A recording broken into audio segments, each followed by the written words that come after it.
for joining us this evening on TKO 8 Local News.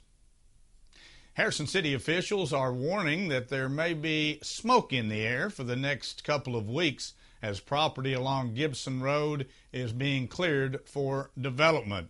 Harrison Fire Department Inspector Clint Nichols says the developer applied for and was granted one of the biggest ever commercial burning permits for the project. The Harrison Planning Commission voted earlier this year to recommend the City Council accept a request to allow 2 tracts of land on the property to be zoned from agricultural to residential and a third parcel to be light commercial. The property runs east of Airport Road and fronts on Gibson Road, running south to basically the sports complex. Officials say there are potential plans for an apartment complex in the area, but it's still listed for sale. High winds ripped off part of the roof at the Temple Emmanuel Church in Green Forest over the weekend. Walls were also damaged and furniture was toppled inside the sanctuary area. The church's pastor, Jose Rios, and members of the congregation gathered Sunday morning to clean up the debris. The parsonage on the east side of the building where he and his family live was severely damaged. Some local community members have reached out to the pastor and his family with places to stay while they find a new living arrangement. There was no reports of any injuries in the incident. North Arkansas East-West Corridor Association has reached a milestone with authorization by the Arkansas State Highway Commission to update a U.S. Highway 412 study.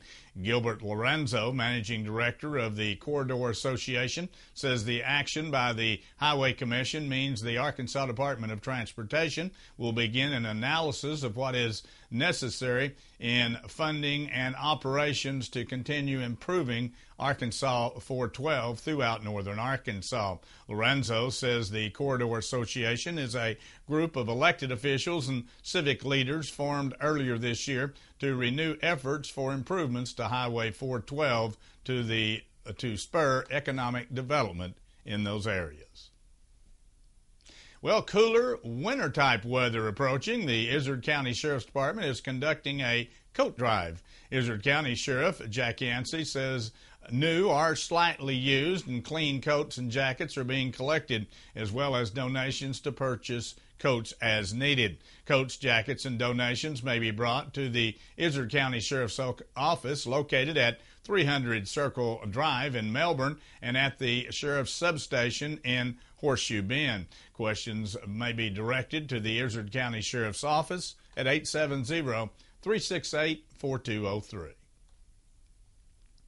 The Arkansas Game and Fish Commission heard the first reading of proposed changes to trout fishing regulations on the bull shows and North Fork tailwaters to meet shifting precipitations and desires of anglers and other fisheries. Officials say the regulations are only a part of the bull shows and North Fork tailwaters fisheries management plans that are reviewed and adapted every few years. The process has gone on since 2004 and includes creel surveys, angler interviews, mail surveys, and focus groups to determine what the fishing public wants out of the trout fisheries. Stay with us. Be back in a moment. We'll take a look at some headline news from around the region as TKO 8 News continues.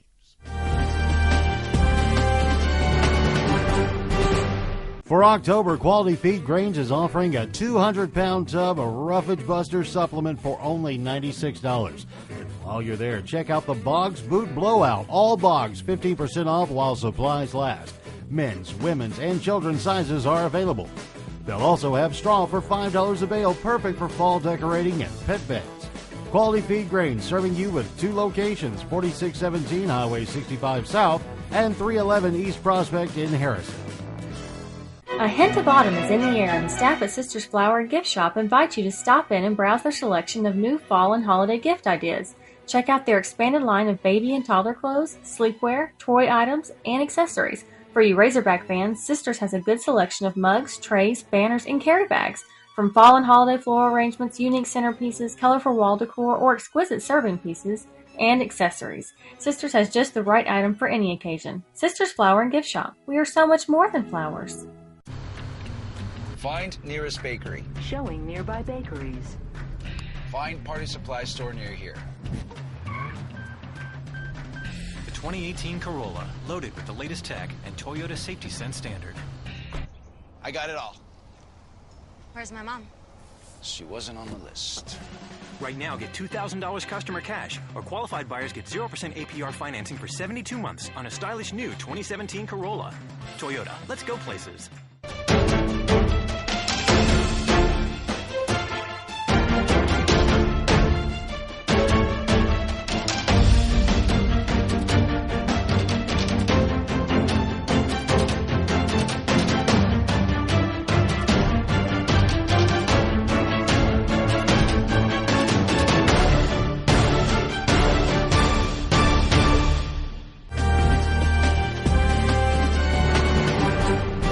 Arkansas County Sheriff's Office has recommended decertification for a former patrol deputy who was arrested last month and in an assault of a man. An arrest report shows that former Pulaski County Patrol Deputy Daniel Scott Cantwell was arrested in Saline County on September the 17th on battery, assault, and terroristic threatening charges. He was accused of allegedly hitting Alan Craig in the face and threatening to kill him. Cantwell resigned from the Pulaski County operation on September the 20th amid an internal investigation. A southwest Arkansas town hopes to replace 2 tributes to the area's African-American history that were stolen after the town's first black mayor was elected. Brenda Davis was elected mayor of Stamps, Arkansas on September 19th. A few days later, a $2,000 copper bust of black Confederate soldiers and a frame protecting a large photo of Mana Agello were taken from the Maya Agello Memorial Park. Agello was a poet, author, and a civil rights activist who lived in the town as a child. Davis says the tributes had been in place for at least a year. The Arkansas Historic Commission plans to restore the statue, which is expected to be completed sometime in January. Lawyers for the state of Arkansas say that they are requiring lawmakers to explain how they addressed an anti-discrimination ordinance that would violate principles older than the state and the nation. Washington County Circuit Judge Doug Martin ruled last month that lawyers for the city of Fayetteville could ask 2 legislators to explain why they developed a bill that in effect would void any ordinances or any laws with discrimination against people in the lesbian, gay, and bisexual or transgender communities. Martin also refused to halt that ordinance. In court papers Monday, the Attorney General's office says that Martin's legislative privileges and the courts are trying to stop the deposition process. Well, Potlick is buying Delta Timber Corporation in a stock deal, creating a company that's nearly 2 million acres of woodlands in the South and Pacific Northwest. Washington's based Potlick and Arkansas-based Delta Timber say that Potlick Delta Corporation would be valued at more than $4 billion once the agreement is reached, including the $700 million in debt, and the combined company will have about 1,500 employees. The companies now have timberland in the states of Alabama, Arkansas, Idaho, Minnesota, Mississippi, and Louisiana.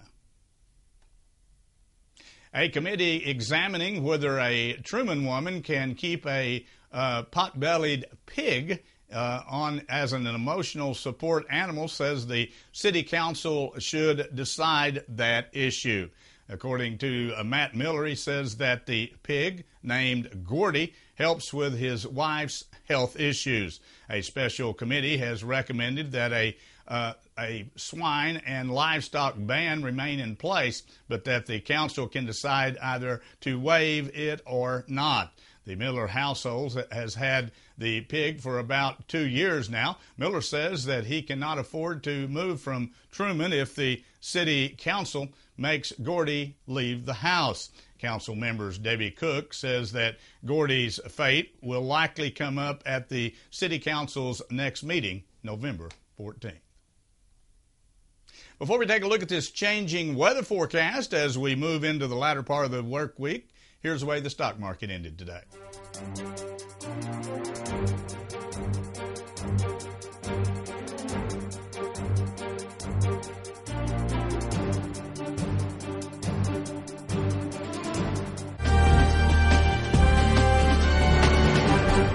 Well, it was definitely not a good hair day, if that is an issue for you. Wind gust up to 35 miles per hour, pretty constant at 20 to 25 miles per hour. Lake wind advisories were in effect throughout the day and throughout the evening hours because of the heavy gust and because of the wind conditions in the area. Coming out of the northwest, it was pretty chilly out there, although we did show an afternoon high with lots of sunshine, 57 degrees. It felt much cooler than that because of that northwest wind. Here's the way it looks as we move through the week. There's going to be some major changes coming our direction, and the first big winter blast as a cold front comes through the area on Friday and into the weekend, dropping those temperatures down. Unfortunately, we're going to have some killing frost according to the National Weather Service, so get prepared. If you have any outdoor plants that you're wanting to save, you might get ready before Friday, because after Friday and Saturday, they probably won't make it if we get that temperatures down in the upper 20s. Here's the way it looks as we move through the work week. We kind of go through a warming trend before we hit the cellar and the cold temperatures over the weekend. Tomorrow looks to be a nice day out there, warming up to 68 degrees under sunny skies. Still have to deal with the north wind, but not as strong as today, anywhere from 10 to 15 miles per hour, they say, on Wednesday. On Thursday, a very nice day, sunny skies, warming up with a southerly flow, 77 degrees in the afternoon. On Friday, where the changes really will take effect, rain in the forecast, 90% chance of rain because of the cold front moving from the west-northwest, and the temperatures a high of 44 degrees on Friday, overnight low of 30 degrees, and then on Saturday, partly cloudy skies, 48 degrees, overnight low of 31, and again, as we go into the latter part of the weekend, Sunday looks to be about 52 degrees, overnight low of 33 degrees, but then long range, we get into the work week next week, temperatures back in the upper 60s to mid 70s again. So if we can kind of handle this big cold blast that's going to hit us on Friday, Saturday, and Sunday, we'll get back into a little bit more normal temperatures for this time of the year. Although we've had very mild weather and not much rain, got a little bit of rain out of that last system, probably a better chance on Friday if we get that 90% to hang in there throughout the day and the evening. Stay with us. Be back in a moment. We'll take a look at sports from around the region as TKO 8 News continues.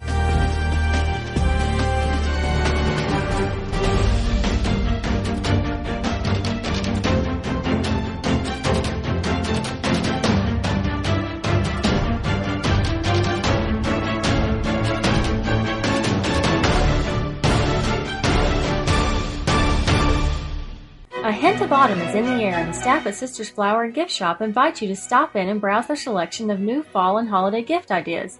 Check out their expanded line of baby and toddler clothes, sleepwear, toy items, and accessories. For you Razorback fans, Sisters has a good selection of mugs, trays, banners, and carry bags. From fall and holiday floral arrangements, unique centerpieces, colorful wall decor, or exquisite serving pieces and accessories, Sisters has just the right item for any occasion. Sisters Flower and Gift Shop. We are so much more than flowers.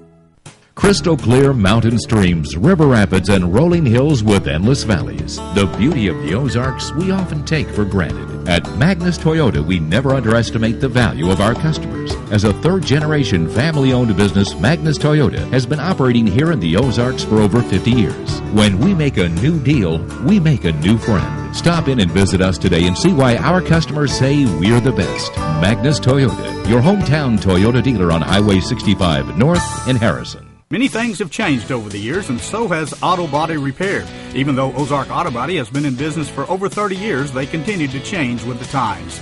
They believe protecting the environment is important and have done so by using environmentally friendly waterborne paint from PPG. This aligns with the technology used by original manufacturers and gives you a lifetime limited warranty. Quality PPG waterborne paint, ASC certified personnel, plus 24-hour towing service. Ozark Auto Body in Harrison, always taking pride in excellence. The 2017 13-year-old Babe Ruth World Series was successful enough this year to return to Mountain Home next year. World Series chairperson and President President and event coordinator Brandy Jordan, along with Mountain Home Youth Baseball League President Tom Kornowski, says the series wrapped up on August 17th. The following Monday morning, Jordan received a phone call asking if it would be possible to return to Mountain Home for the 2018 season. The deal was sealed with a contract signing Monday evening at McLean Park on the campus of Mountain Home High School. Although the numbers aren't out yet, sales tax revenue climbed for August and could see a spike thanks to the 800 people who visited the area for that event. Jordan says many of the families visiting the area for the first time are planning future vacations, and one of the coaches from out of state is looking to buy property in the Mountain Home area. 3 high school volleyball teams were in Hoxie on Monday for the opening round of the Class 3A state tournament. Cotter watched its season come to an end, however, after a straight set loss. The Lady Warriors fell to Harding Academy. Flippin was also one and done in that tournament. Lady Bobcats lost in straight sets after Mayflower posted scores of 25-15, 25-16, and 25-13. Valley Springs was able to advance to the second round following a 4-set match. Lady Tigers eliminated Episcopal Collegiate 26-24, 25-21, 23-25, and 25-18. Arkansas senior center Frank Rignall will miss the rest of the season with a high ankle sprain, bringing an end to his college career. Coach Brett Bielema says that Rignall injured his ankle during the second quarter of last week's 52-20 loss to number 20 Auburn, and that his recovery is expected to take at least 12 weeks. Bielema says he'll recover in time to fully be prepared for the NFL Combine and Draft, where he's being actively recruited already. Bielema also says freshman running back Chase Hayden suffered a lower leg fracture and will miss 4 to 6 weeks, putting him out for the rest of the regular season as well. The Razorbacks play at Mississippi on Saturday. Missouri State Bears picked up 30 of a possible 40 first-place votes and were announced as the preseason favorite to win the Missouri Valley Conference men's basketball title this season, according to the league's preseason poll of coaches, media, and communications professionals that released those stats yesterday. It marks the first time since joining the Missouri Valley Conference in 1990 that the Bears have been picked to win.